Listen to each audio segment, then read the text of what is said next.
Nora, my poor baby, you must be so sad. What are you talking about? Stop it, Mom. It's none of your business. Your sister needs to know. Mom showed me a bunch of pictures online of Sasha leaning on Chris's arm and laughing. Then she turned on the TV, and some stupid reporter said how cute Chris and Sasha looked together. When I heard that, I suddenly picked up a bat and smashed the TV to pieces. Nora, don't listen to Mom. She's paranoid. All that stuff is stupid gossip. Sasha is with Damon, and Chris adores you. Nora, don't be naive like your sister. Everybody lies and cheats. After Sophie and Mom left, I called Chris, but he didn't answer. I kept thinking about what Mom said and how I'd broken all of my rules, and now my heart was in danger. So the very next morning, I put on a disguise, took a bus to Sasha's next concert venue, and signed up as an extra on set. And I watched the two of them like a hawk. Every time Chris whispered something in Sasha's ear, my heart burned. She even asked him to zip up her dress once. Had everybody else died? One evening during Sasha's performance, I was backstage when I saw Chris and a dancer going into a dressing room and closing the door behind them. What the heck? I quickly ran after them and burst in. Aha! Caught you! Just then, I saw the girl's arm was bleeding and Chris was bandaging it. Caught you? Wait, who are you exactly? Oh God, I couldn't let him recognize me. I turned around and ran for it, with Chris sprinting right behind me. In my frenzy, I found myself heading straight for the stage. Red alert, red alert. A snake is headed towards the eagle.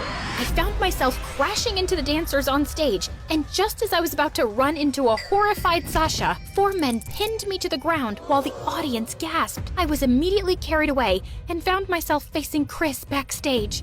Nora? I realized my wig had come off. Sasha's performance was ruined, and her manager insisted that Chris be fired. What were you thinking? You compromised my client's security, and you cost me my job and my reputation.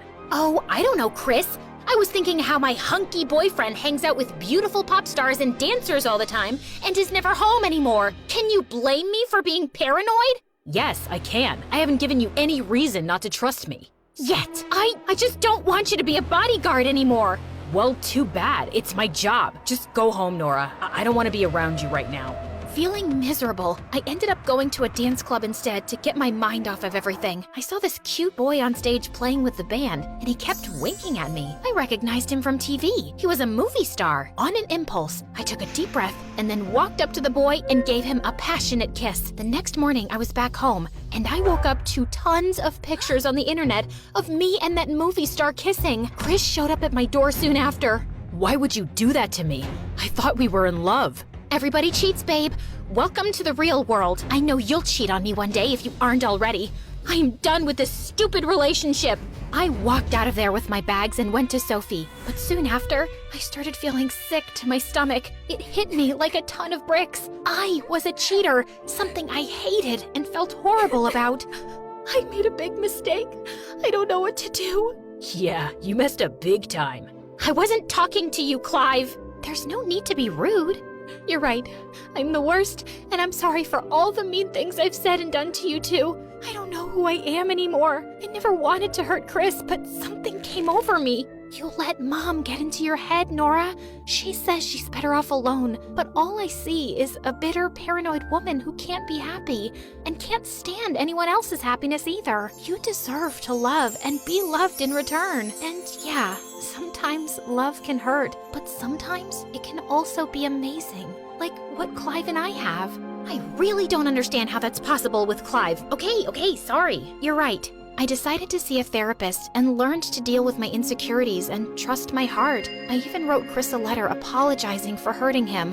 I didn't get a response, but that was okay. One day, I went to eat at the cafe where Chris and I had our first kiss. Then someone walked up behind me. You're sitting at my table. I looked up to see Chris looking down at me. He smelled like an ocean breeze. My heart melted, but I tried to play it cool.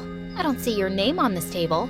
You're right. Do you mind if I sit with you? I thought you hated me. I did at first, but I couldn't hate you for too long. You really broke my heart, though. I hope one day you can forgive me. You were the love of my life and my best friend. I want you back, but I understand if you can't trust me. Maybe we can start over? We could take it one day at a time. I can't promise anything, but I do want to give us a second chance. And this time, I was throwing away all my stupid rules and following my heart.